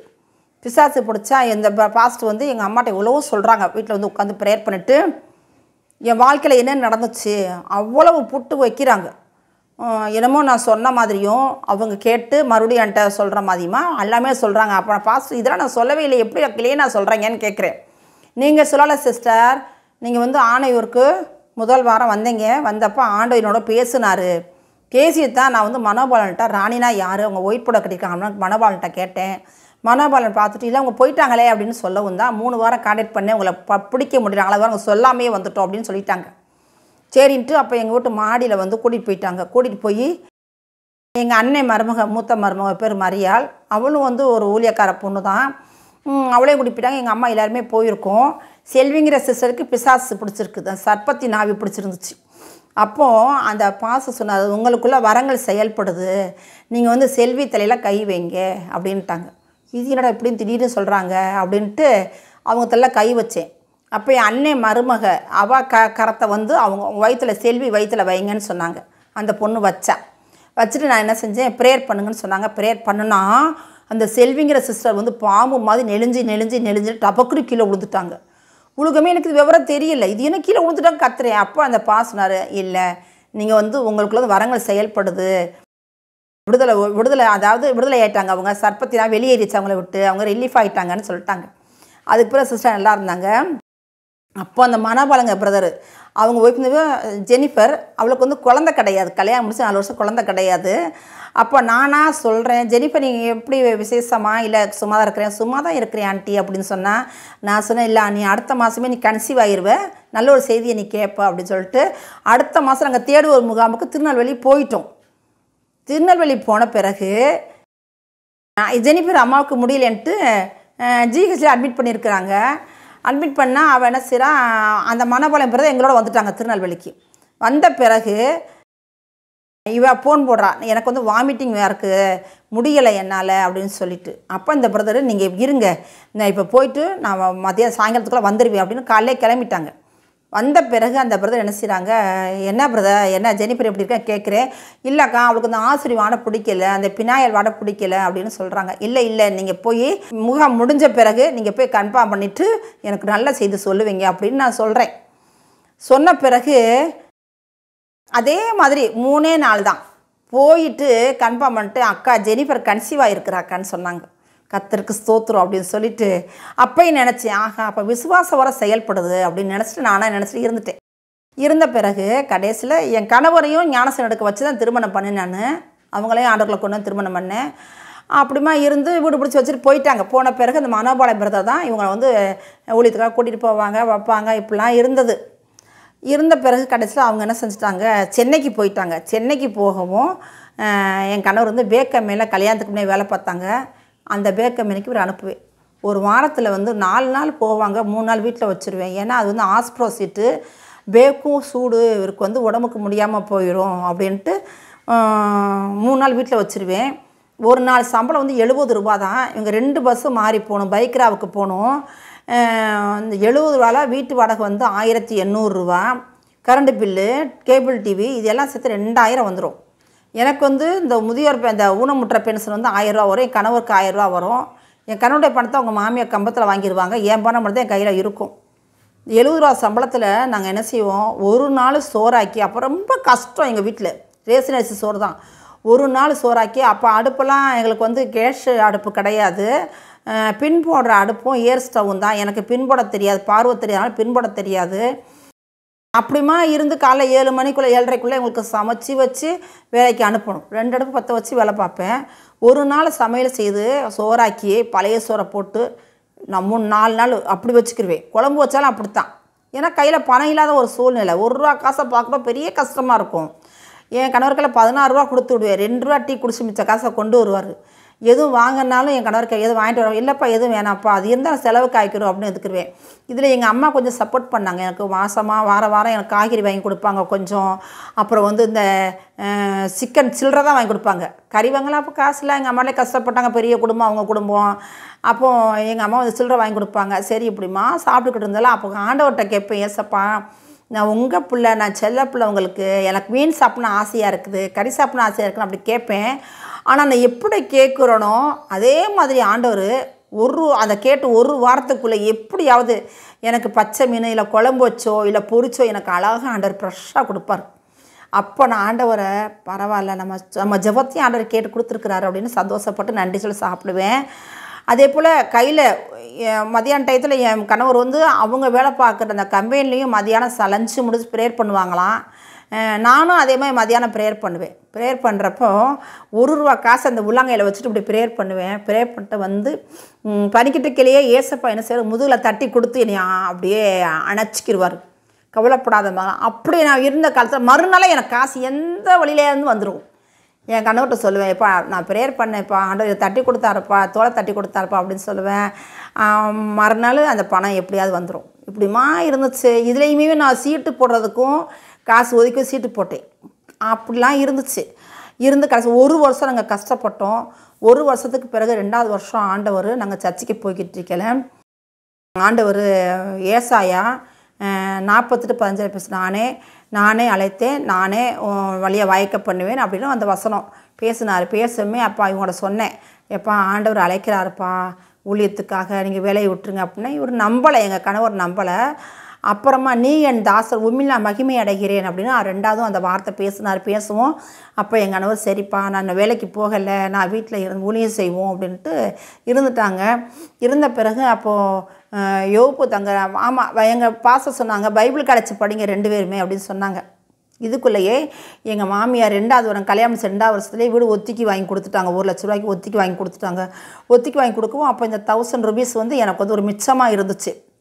மிச்சமாக இருக்கிறப்ப எங்கள் பாஸ்டர் கூப்பிட்டு 2 பேருமே ஊழியத்துக்கு நீங்கள் படிங்க, நீங்கள் ஊழியம் செய்யுங்க அப்படின்னு சொன்னாங்க. என் கணவரையும் எங்கள் சச்சரத்தை பயன்படுத்தினாங்க, பிளைண்டாக இருந்தாலும் பயன்படுத்தினாங்க. அதுக்கு நன்றி சொல்கிறேன் கர்த்தருக்கு. சரின்ட்டு அப்போது எங்கள் பாஸ்டர் கேட்கமே சரிப்பா படிங்கப்பா அப்படின்னு ரெக்கமெண்ட் சொல்லிட்டு கொடுத்தாங்க. பைபிள்களை சேர்த்து விட்டாங்க. நாங்கள் போய்கிட்டு இருக்கிறோம். மாதம் பணம் 2 பேருக்குமே பணம் கட்டணும். அப்போ அவர் கேட்குறாரு பணம் கட்டலையா அப்படின்னு காலேஜில் கேட்குறாங்க. கேட்டாக்க நான் என்ன சரி ஐயோ பணம் கட்டங்கிற பைசா கிடையாது, எங்கள் பாஸ் படிங்கன்னு சொன்னாங்க, ஆனால் பணம் கட்டாமல் போயிட்டாரே அப்படின்ட்டு நான் ரொம்ப ஃபீல் பண்ணிவிட்டு நான் என்ன செஞ்சேன், ஒரு 2 மாதம் கடந்து போகவுமே அங்கே கூப்பிட்டு சொன்னாங்க, உங்களுக்கு யாரோ பணம் கட்டிட்டாங்க, ஃபீஸ் கட்டிட்டாங்க 2 மாதம் பைபிள் காலேஜுக்கு அப்படின்னு சொன்னாங்க. யார் கட்டுவா அப்படின்னு நான் விசாரிக்கும் போது சொன்னாங்க, 45 வயசுலேயுமே 2 பேருமே பார்வை தெரியாமல் பைபிள் காலேஜுக்கு வந்திருக்கிறாங்க. இவங்களுக்கு நம்ம செய்யக்கூடாதுன்னு அங்கே இருக்கிற அருள் பாஸ்டர் எங்களுக்கு பணம் கட்டினாங்களா எங்களுக்கு தெரியாது. புக்ஸுமே ஒரு புக்ஸு 900 ரூபா. இந்த புக்ஸுக்குமே அவர் பணம் கட்டி படிக்க வச்சுருக்கிறாரு. எங்களுக்கு தெரியவே செய்யாது. 2 வருஷமாக அந்த பாசம் எங்களுக்கு ஃபீஸ் கேட்டிருக்காங்க. அப்போ தான் பிள்ளைங்க சொன்னாங்க, ஆண்டி நீங்கள் வந்து இந்த முதியோர் வயசுலேயும் நீங்கள் வந்து பைபிள் காலேஜ் படிக்கணும், பார்வை தெரியாமல் இருந்தாலுமே பைபிள் காலேஜ் படிக்கணும், ஊழியம் செய்யணும்னு சொல்லி நீங்கள் ஆர்வமாக வந்ததுனால பாஸ்ட் வந்து உங்களை சந்தோஷப்பட்டு அவர் கட்டிட்டாரு அப்படின்னு சொல்லிட்டு கடைசியில் பைபிள் காலேஜ் முடிச்சாச்சு. கிராஜுவேஷன் வாங்கும்போது கிராஜுவேஷன் கொடுக்க போகிறோம் அப்படின்னு சொல்லிட்டாங்க. சொல்லவுமேவும் நாங்கள் அந்த கான்ஃபரன்ஸுக்கு போயிருக்கிறோம். போயிட்டு கிராஜுவேஷன் கொடுத்துட்டாங்க. கொடுத்த பிறகு சொல்கிறாங்க, நீங்கள் உடனே ₹1000 கேட்டால் தான் உங்களுக்கு சர்டிஃபிகேட் கொடுப்போன்ட்டாங்க. ஐயோ, என்ன செய்கிறது, நம்ம சர்டிஃபிகேட் ₹1000 எங்கே போகிறது, நம்மளே கஷ்டப்படுறோமே அப்படின்ட்டு நான் என்ன செஞ்சேன், வீட்டுக்கு வந்துட்டோம். வீட்டுக்கு வந்த பிறகு எங்கள் பாஸ்ட் அந்த கான்ஃபரன்ஸ்லேயே கிராஜுவேஷன் வாங்கும்போது எனக்கு ஒரு ₹1000 எனக்கு ஒரு சாரியும் எடுத்து வந்திருக்காங்க. எனக்கு தெரியாது. அவங்க வந்து எங்களை பார்க்குறதுக்குள்ளேயே நாங்கள் சாப்பிட்டு கிளம்பி வீட்டுக்கு வந்துட்டோம். மறுநாள் சர்ச்சுக்கு அதிகாலையில் போகிறோம். அதிகாலை ப்ரேயருக்கு போகும்போது என்னையும் கணவரை கூப்பிட்டு, ராணி இந்தாப்பா உனக்கு ஒரு புடவை அப்படின்னு சொல்லி கொடுத்துட்டு இவங்க கையில் வந்து ₹1000 கொடுக்குறாங்க. அப்போ பரவாயில்ல, நம்ம வந்து நைட்டு ப்ரேயர் பண்ணோம், சரி ₹1000 வேணும் ப்ரேயர் பண்ணோம், ஆண்டவர் இந்த ₹1000 என்னை சந்திச்சிட்டாரு, கர்த்தருக்கு ஸ்தோத்திரம்ன்ட்டு அந்த நாள்லேயே நாங்கள் உடனே போய் அந்த கான்ஃபரன்ஸில் இந்த ₹1000 கட்டிட்டு சர்டிஃபிகேட்டுக்கு ஆயத்தமாயாச்சு. ஆயத்தமான பிறகு டேப்டி சர்டிஃபிகேட்டும் ஜிஆர்ஐ சர்டிஃபிகேட்டும் கொடுத்துட்டாங்க எங்களுக்கு. அது 3 மாதம் கழிச்சு கொடுத்தாங்க. அதுக்கு நன்றி சொல்லித்தரேன். அதுக்கு பிறகு சர்ச்சில் ஊழியம் வெளியவும் போய் ஊழியம் செய்வோம். யோபு தங்கராஜன் ஒரு பிரதர் இருக்குது, அவங்களோட வந்து வெளியே போய் நாங்கள் வந்து நாகர்கோயில், திருநெல்வேலி இப்படிலாம் போய் நாங்கள் ஊழியத்துக்கு போய்கிட்டு இருந்தோம். அந்த ஊழியத்தில் எங்களுக்கு நிறைய, என் கணவர் வந்து எந்த வேலை பார்த்தாலும் சுலபமாக தான் செய்வாங்க. இதில் அந்த கூட வந்தவங்க பூரா, என்ன முரளி இப்படிலாம் பண்ணுறான் வைக்கிறான், நீ கொஞ்சம் கூட கண்டிக்க மாட்டியா, வைக்க மாட்டியா, இவனாலே லேட் ஆகுது வைக்குதுன்னு அப்படிலாம் சொல்லுவாங்க. எந்த பொண்ணுக்குமே தான் கணவரை பற்றி பேசுனா பிடிக்காது இல்லையா அப்படின்ட்டு எனக்கும் ஒரு பாரம் இருக்கும். இவரால் நம்ம எவ்வளோ கேள்வி வாங்கி அடைய, கணவரை எப்படிலாம் பேசுகிறாங்க வைக்கிறாங்க அப்படின்னு சொல்லிட்டு வேண்டாம், இந்த ஊழியமும் வேண்டாம் அப்படின்ட்டு வீட்டில் இருந்துட்டோம். ஒரு 6 மாதம் போனால் அதுக்கப்புறம் இருந்துட்டோம். அந்த வீடை விட்டு வேறு வீடு மாறணும். வேறு வீடை மாறி வீட்லேயே நாங்கள் இருக்க மாட்டோம். ஊழியனும் 1 வாரம் 4 நாள் இப்படி போய் நாங்கள் போய் அங்கே போய் தங்கி அங்கேயே ஊழியம் பண்ணிட்டு இப்படிலாம் வந்துக்கிட்டு போய்கிட்டு இருக்கலே. எனக்கு இடையில என்னென்னா ஒரு கட்டி மாதிரி வந்தது. இந்த யூரின் போகிற இடத்துல ஒரு கட்டி மாதிரி வந்துச்சு. அப்போ எனக்கு சுகர் சுகருனால தான் இந்த கட்டி வந்திருக்குது அப்படின்னு நினச்சிட்டு என்ன செஞ்சுட்டேன், அதை வந்து கேர்லெஸ்ஸாக விட்ட பிறகு அது வந்து அப்படியே வளர்ந்து பெருசாக வர ஆரம்பிச்சிருச்சு.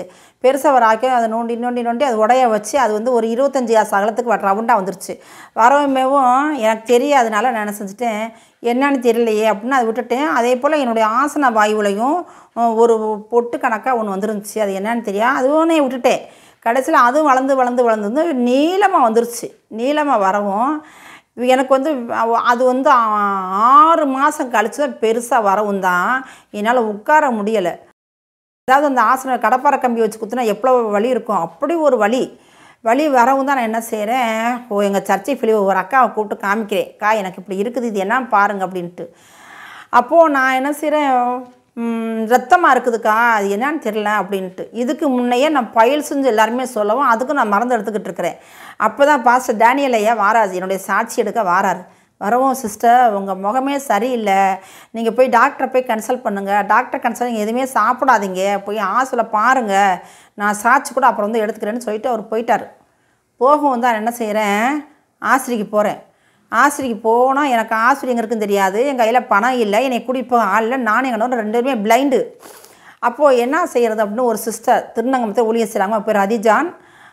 அவங்கள கூப்பிட்டேன், ஏக்கா வாங்கக்கா போவோம் அப்படின்னு. அவங்களுக்கு கை குழந்தையும் இருக்குது, வாங்கக்கா போவோம் அப்படின்ட்டு சொன்னாங்க. சொல்லவுமே மதுரையில் தவிடு சந்தங்க ஒரு இடத்துல வந்து இந்திராராஜ்னு ஒரு கிறிஸ்டின் டாக்டர், லேடி டாக்டர் தான், அவங்க கூட்டிகிட்டு போனாங்க.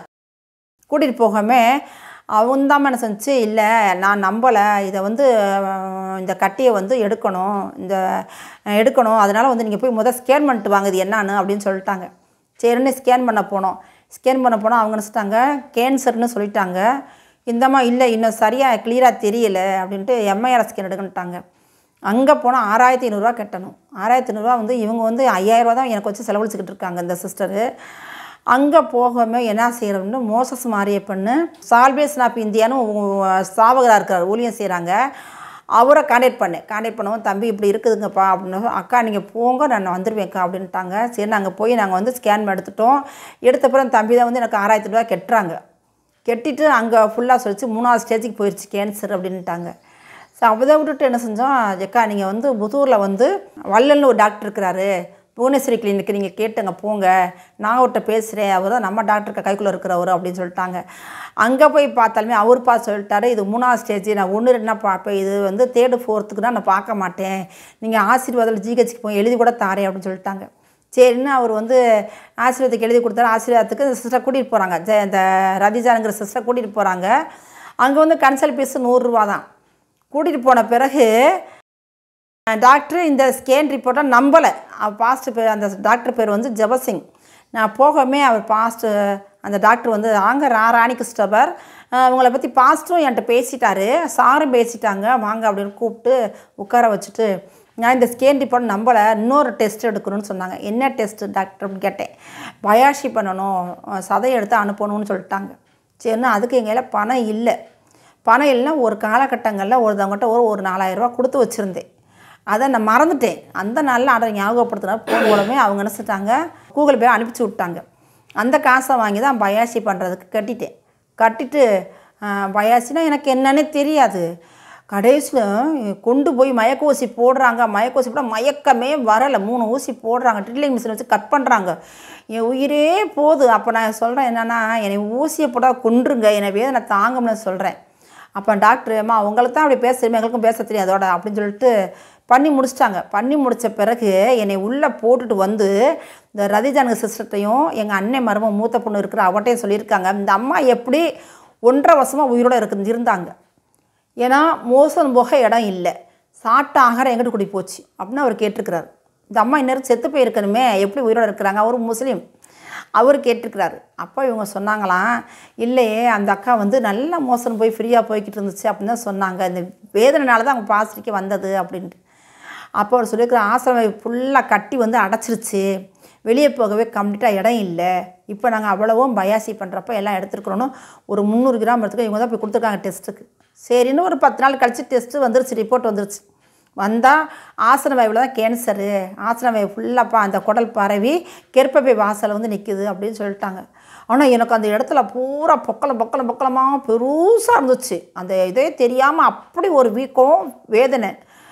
அதுக்கு பிறகு 1 மந்த்து மாத்திரையும் ஊசியும் கொடுத்தாங்க. சாப்பிட்டுக்கிட்டு வந்துட்டாங்க. குறைஞ்சிருக்குன்னு சொல்லிட்டு கடைசியில் கீமோ கொடுக்கணும், கரண்ட் வைக்கணும் அப்படின்னு சொல்லிட்டாங்க. பாடுகள் அதிகம்.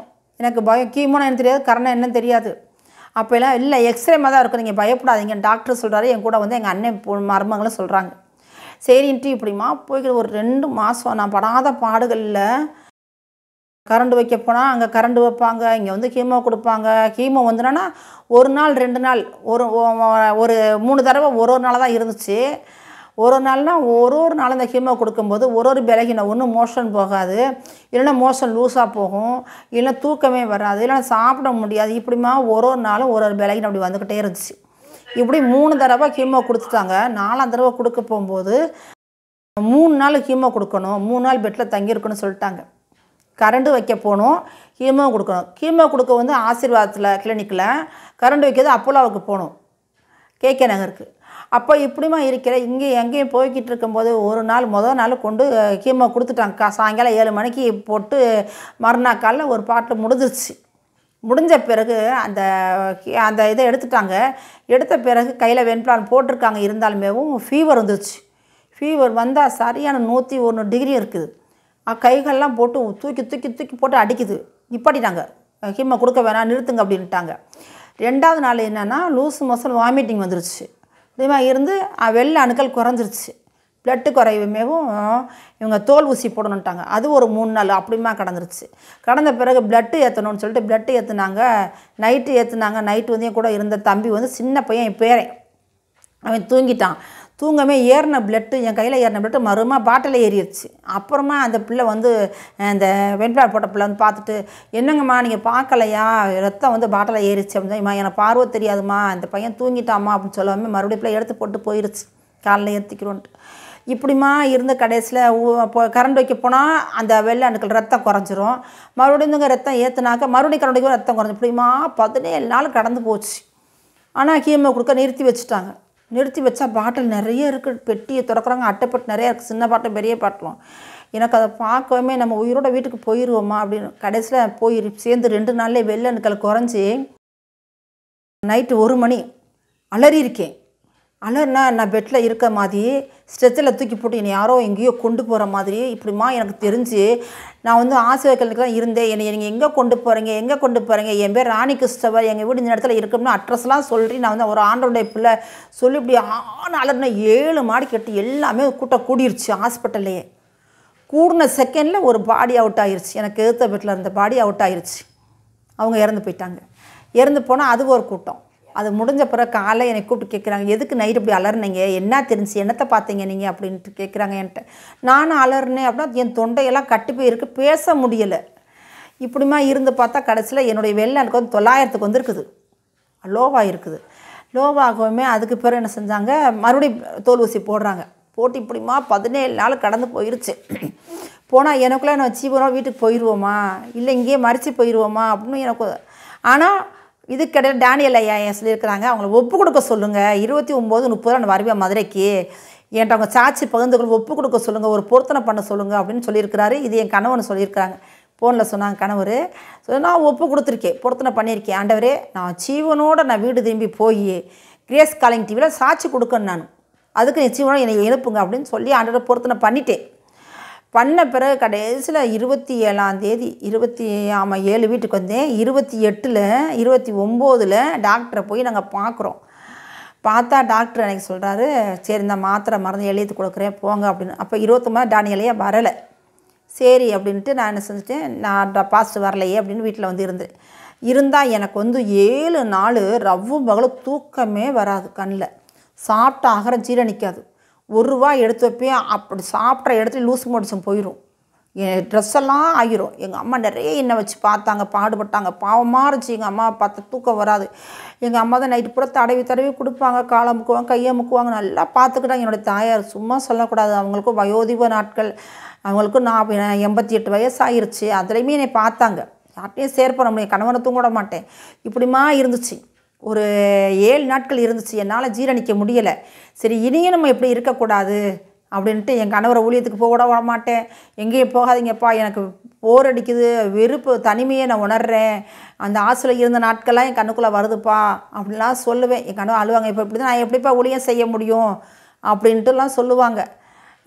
அப்படி இருந்தோமே கடைசியில் ஒரு நாள் அந்த 7 நாள் கழிச்சு ஹாஸ்பிட்டலுக்கு போனோம். போய் டாக்டரை போய் கேட்க அவங்க சொன்னாங்க, டாக்டரு சிஸ்டர் ராணி கிறிஸ்டவர், நீங்கள் 2 கண்ணை தாண்டிட்டீங்க, கரண்ட்லேயும் தாண்டிட்டீங்க, ஹீமோலையும் தாண்டிட்டீங்க, இனிமேல் உங்களுக்கு ஆயுஸ் கெட்டி, இனிமேல் உங்களுக்கு ஒன்றும் செய்யாது அப்படின்னு நைட் தூங்குறதுக்கு ஒரு மாத்திரை கொடுத்தாங்க. கொடுத்த பிறகு தான் கர்த்தருடைய கிருபையில் இந்த 5 நாளாக நல்லா நான் ஆகாரம் எடுக்கிறேன், தூக்கமும் நல்லா தூங்குறேன். அப்போ தான் நினச்சேன், ஆண்டவர் வந்து நம்மளை ஜீவனை கொடுத்து சாட்சியை எழுப்பியிருக்கிறாரு, அதுக்கு தான் நம்மளை இந்த பாடுபட வச்சுருக்கிறாரு. ஆனால் இப்படிப்பட்டவங்களை நம்ம ஜெபிக்கணும் அப்படின்னு எனக்கு ஒரு பாரத்தையும் ஆண்டவர் கொடுத்தாரு.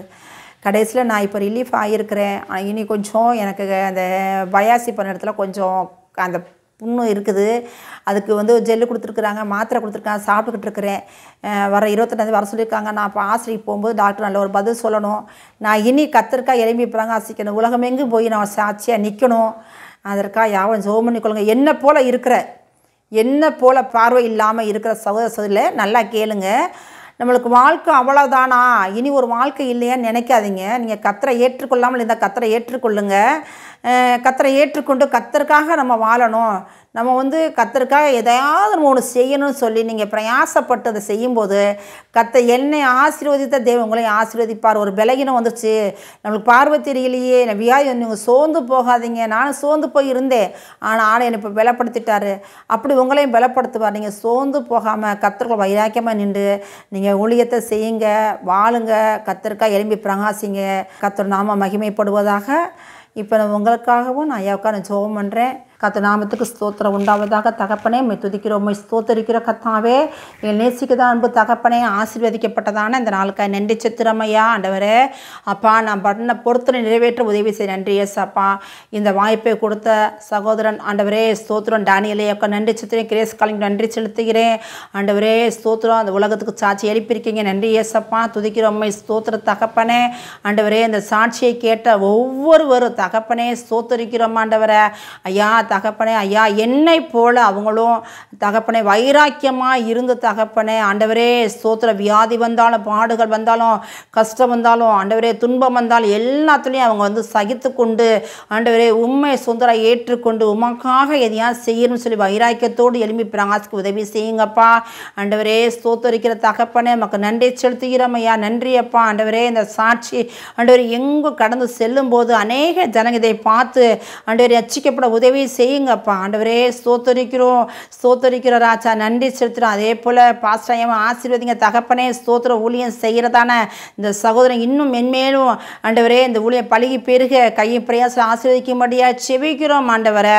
ஐயா துதிக்கிறோம் ஸ்தோத்தரிக்கிறோம் தகப்பனே. நமக்கு நன்றி செலுத்துவோங்க. நாம மகிமைப்படுவதாக ஆண்டவரே. நீங்கள் பெருகன ஏசப்பா, நாங்கள் சிறுகன ஆண்டவரே தகப்பனே.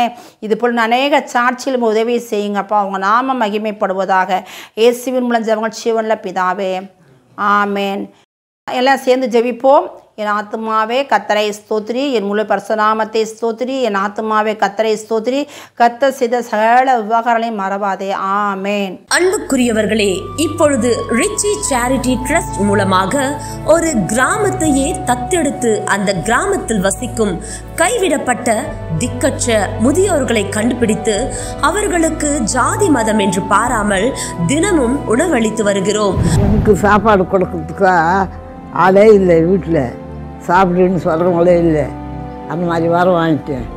இப்படி ரொம்ப வேதனையாக இருந்தேன்.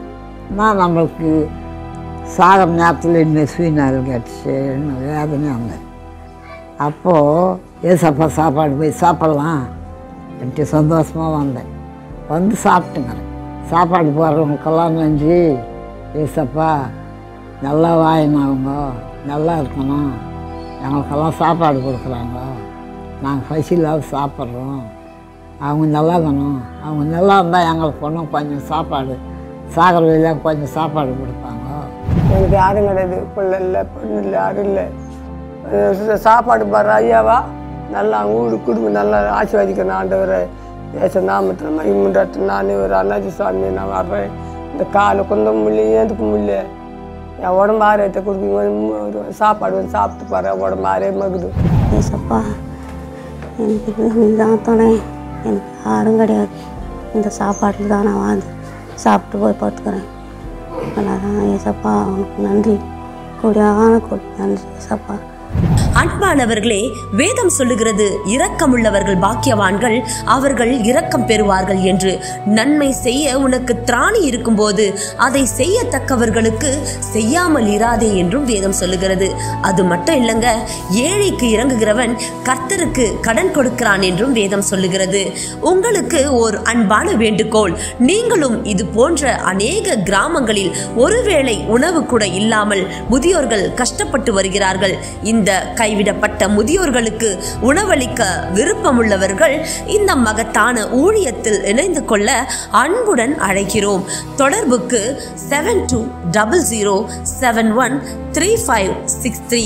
கர்த்தர் தாமே உங்களை ஆசீர்வதிப்பாராக. ஆமேன்.